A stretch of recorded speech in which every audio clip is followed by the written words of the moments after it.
My parents paid $180,000 for my brother's medical degree and told me, girls don't need education, just get married. I worked 3 jobs in silence and graduated at the top of my class without their support.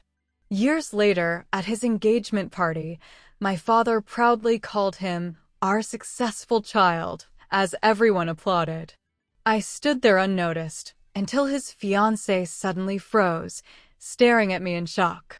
The room went quiet as she said my name, recognizing me as the one who once saved her life.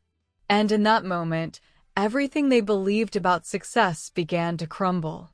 My name is Myra Mercer, and for 32 years, I lived as the invisible daughter in a family that only calculated value in sons. In the Mercer household, worth wasn't measured by character or intellect. It was measured by the potential to carry on a legacy that my father, Harold, had built like a fortress. To him, I wasn't a person with dreams. I was a liability waiting to become someone else's responsibility. Growing up in Bethesda, Maryland, life looked like a curated magazine spread. Our colonial home sat at the end of a quiet cul-de-sac, its boxwoods trimmed to perfection every Sunday. My father, the CFO of a mid-sized insurance company, lived by a rigid set of unspoken rules. He wore the same starched Oxford shirts and checked his Rolex date just with the precision of a man who believed hard work only paid off for the right kind of person. The disparity between my brother Tyler and me was evident in every detail. Tyler was chauffeured to school in the Lexus. I took the bus. Tyler received expensive tutors when his grades slipped. When I asked for help, my father would look at me with a cold, dismissive clarity. Girls just need to study enough to get by, Myra, he'd say. You don't need to be an expert. You just need to find a good husband. I was the top student in my class every single year. I was a National Merit Scholar with universities sending me recruitment letters before I had even finished my junior year. My mother, Linda, would pat my hand and whisper that my father was just trying to protect me, but I knew better. He wasn't protecting me from the world. He was protecting his world from the possibility of my success. The breaking point came the summer before my freshman year of college. My mother had made meatloaf, the signal for a family meeting of gravity. I was 18, clutching an acceptance letter from the University of Maryland. I had secured a partial scholarship, but I still needed $15,000 a year to cover the rest. I remember smoothing the paper on the mahogany dining table, my heart hammering against my ribs. I got in, I told them, my voice trembling with a hope I hadn't yet learned to kill. With a scholarship. I just need help with the remainder. My father didn't even read the letter.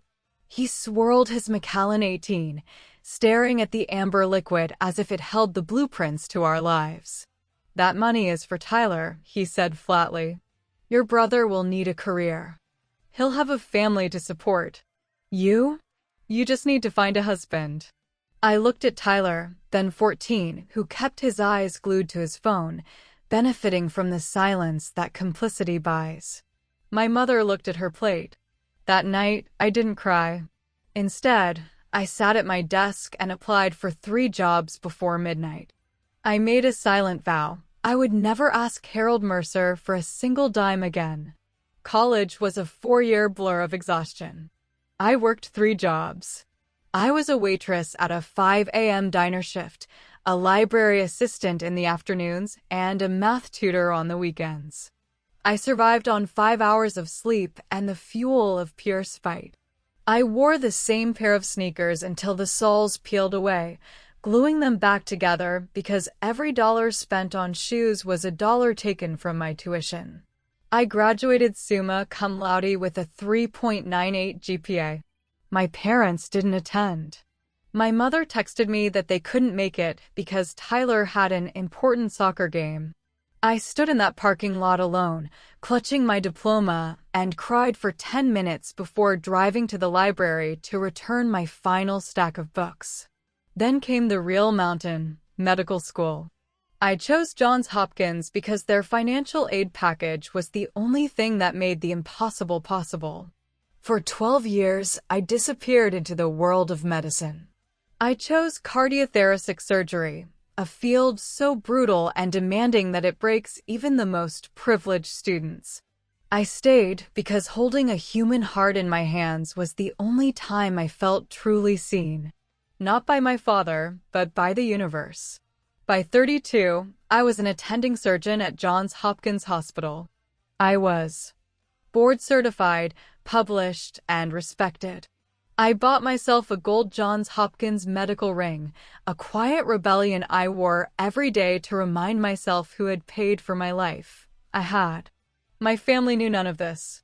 To them, I worked at a hospital in some vague, administrative capacity. We spoke rarely, and when we did, the conversation was a minefield of intentional omissions. The invitation, or rather, the lack of one, came via a late-night whisper from my mother. Tyler was getting engaged. There was to be a massive gala at the Bethesda Country Club, a place where membership cost more than my first year of med school tuition. Your father doesn't want anyone introducing you as a doctor or anything, my mother warned. He said you should just come as Tyler's sister. Keep it simple. Don't outshine the golden child. I went. Not because I wanted their approval, but because I wanted to see the life they had built on the lie of my failure. The ballroom was a sea of crystal chandeliers and expensive perfume. My father stood at the center, the architect of this perfection. When he saw me, he didn't offer a hug. He gave a curt nod, the kind you give a distant relative you're obligated to tolerate. At 8 p.m., the spotlight hit the stage. My father took the microphone, his Rolex glinting. "Ladies and gentlemen," he boomed. "Tonight we honor my son Tyler, the pride of the Mercer family, our only successful child." The room erupted in applause. The words were a physical strike, a final effort to erase 32 years of my existence. I stood in the back, nursing a drink I didn't want, watching as Tyler beamed. My father continued to speak about investments paying off, oblivious to the fact that his greatest investment was standing in the shadows, unacknowledged. I was ready to leave, ready to walk out and never look back, when a woman in a cream-colored silk dress, the bride-to-be, stopped me. She wasn't looking at my face, she was staring at my hand. Specifically at my Johns Hopkins ring. "Excuse me," she said, her voice trembling. "Do you work at Hopkins? Are you a surgeon?" The ballroom noise died in my ears. I looked at her, and suddenly, the past 3 years collapsed into a single moment. I recognized those eyes. I recognized the faint scar near her hairline that I had carefully closed under the harsh lights of an operating room at 3 a.m. "Rachel?" I asked. She gasped, her hand flying to her mouth. "It's you." "Oh my God, it's really you." Tyler appeared at her side, his face a mask of confusion and rising panic. "Babe, what's going on? You know my sister?" Rachel turned to him, her expression shifting from shock to a cold, hard realization. "Your sister? Tyler, you never told me what your sister does. You said she was an administrator." "She is," Tyler said quickly, his voice tight. "She works at the hospital." "It's not important right now." "Not important?" Rachel's voice rose, drawing the attention of the nearby guests. "Tyler, this woman saved my life. She's the surgeon who operated on me after the accident. She's the reason I'm standing here." The silence that followed was deafening. My father materialized beside us, his face reddening as his carefully orchestrated narrative began to crack. "What is the meaning of this?" he demanded. I looked at him, really looked at him, and for the first time in my life, I didn't feel small. I felt like the woman who could restart a heart with her bare hands. "I'm just Tyler's sister, Dad," I said, my voice as steady as a scalpel. "The one with nothing to contribute. Remember?" The guests were whispering now, the ripples of the truth spreading through the ballroom. My father's only successful child was standing there, silent and exposed, while the daughter he had tried to erase was being revealed as the savior of his future daughter-in-law. But the night was far from over. As my mother approached, pleading with her eyes for me to not make a scene, Rachel took a step back from Tyler. She looked at the ring on my finger, then at the man she was supposed to marry, and I realized that the secrets hidden behind the perfect hedges of Bethesda were finally about to be brought into the light. The air in the Bethesda Country Club felt heavy, thick with the scent of expensive lilies and the sudden, suffocating weight of a long-buried truth. I watched my mother walk away after pleading with me to leave, her silence a familiar betrayal. I drifted toward the floor-to-ceiling windows, looking out at the golden pools of light on the golf course. Inside, 150 people were celebrating a version of the Mercer family that simply didn't exist. I looked down at my Johns Hopkins ring. I remembered the day I received it, no family, no cheers, just a kind janitor who called me Doc while stacking chairs. I had built a life of substance, of life and death stakes, yet here I was, still feeling like the 18-year-old girl whose father didn't think she was worth an investment. I was ready to slip out the side door when my phone buzzed. It was a text from Kevin Chin, a colleague at Hopkins. Hey, Myra. Random question. Your brother Tyler, did he finish his residency? Just saw him at a pharma sales conference. Thought he was still in training. The world tilted. The narrative my father had been broadcasting, the one about the future doctor and the only successful child, shattered in an instant. I quickly searched for Tyler's name online. There it was, Tyler Mercer, Pharmaceutical Sales Representative, Pfizer. He hadn't been in residency for 2 years. He had quietly pivoted to sales, likely using the remainder of the $180,000 check my father wrote to fund a lifestyle that looked like success while living a lie. I didn't want to use this as a weapon. I didn't need to. But as I watched my father boast to a circle of businessmen about his doctor son, I realized that the truth was already knocking at the door. Rachel, Tyler's fiancée, broke away from the crowd and approached me. She looked shaken, the bridal glow replaced by a sharp, intuitive doubt. Rachel, how much do you know about Tyler's career? I asked, my voice gentle. She blinked. He's finishing residency. Internal medicine. Why? I showed her the search results. I told her about Kevin's text. I watched as the color drained from her face, her mind racing to reconcile the man she loved with the man who had been lying to her for 2 years. He's been lying to me, she whispered. The hours. He was so vague. I thought he was at the hospital. But Rachel wasn't just a victim of Tyler's lies. She was the girl from 3 years ago. The girl whose chest had been crushed in a car accident. The girl whose heart I had held in my hands for 7 hours. That surgeon was you, Rachel said, tears finally spilling over. I've thought about you every day. You told me I fought hard and now I get to live. And this whole time, you were Tyler's sister? He talked about you like you were nobody. Her voice hardened. That's not okay. None of this is okay. Before I could stop her, Rachel walked toward the stage. The MC announced her, expecting a standard thank you speech. Instead, Rachel took the microphone and changed the trajectory of my family's life forever. 3 years ago, I was in a car accident, she began, her voice steady. The doctors gave me a 20% chance of surviving. But I did survive because of one extraordinary surgeon who refused to give up on me. That surgeon is in this room tonight. Her name is Dr. Myra Mercer. 150 heads swiveled toward me. The whispers began a low, rhythmic hum of confusion. She is a cardiothoracic surgeon at Johns Hopkins, Rachel continued, her eyes fixed on my father. She is also Tyler's sister.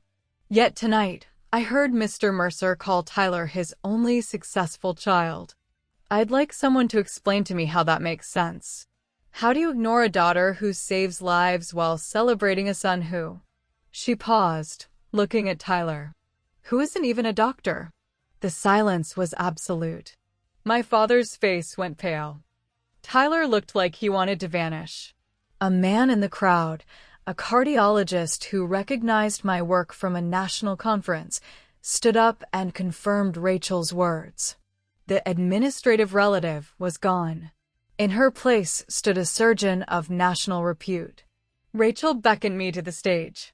I walked through the parted crowd, the clicking of my heels the only sound in the room. I took the microphone, looking directly at my father. I didn't come here to cause drama, I said. I came because Tyler is my brother. But I won't pretend to be something I'm not. I'm not an administrator. I am a surgeon. I funded my own education. I worked 3 jobs to get through school, and I have spent 12 years earning the right to stand in this truth.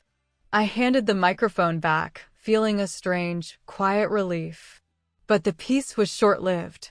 Tyler, pushed past his breaking point by the public exposure of his failure and his lies, stormed onto the stage. His face was flushed with a terrifying, desperate rage. The golden boy was gone. In his place was a man whose entire world had just collapsed, and he was looking for someone to blame. The golden boy had finally shattered.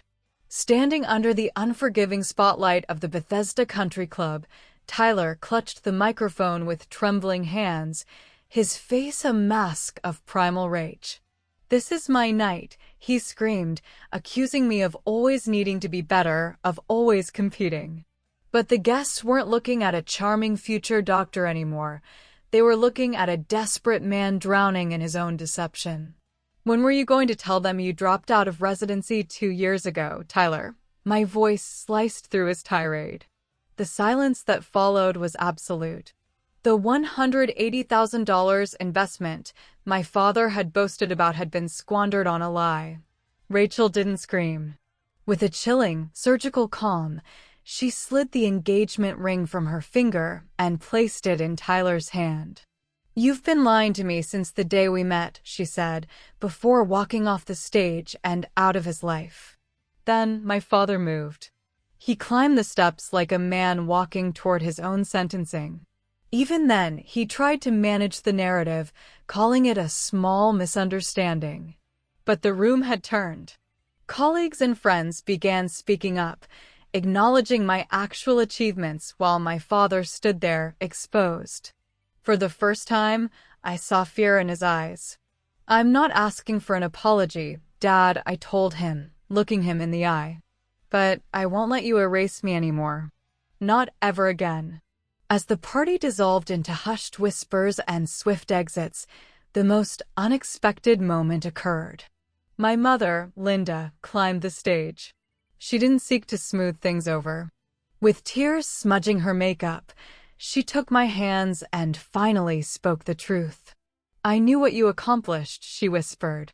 "I followed it all from a distance. But I was afraid. I was afraid of your father, and I was afraid of admitting I failed you." In that embrace, I felt 12 years of ice begin to melt. She told me she was proud of me, words I had waited a lifetime to hear. I realized then that while I had built my career alone, I no longer had to carry the weight of their silence. I walked out of the club into the cool night air, leaving the pathetic clink of Tyler's dropped ring behind. A week later, the fallout was complete. Rachel ended the engagement, Tyler confessed his failures, and my father, stripped of his pride, actually agreed to a counseling session with my mother. I went back to the operating room that Monday.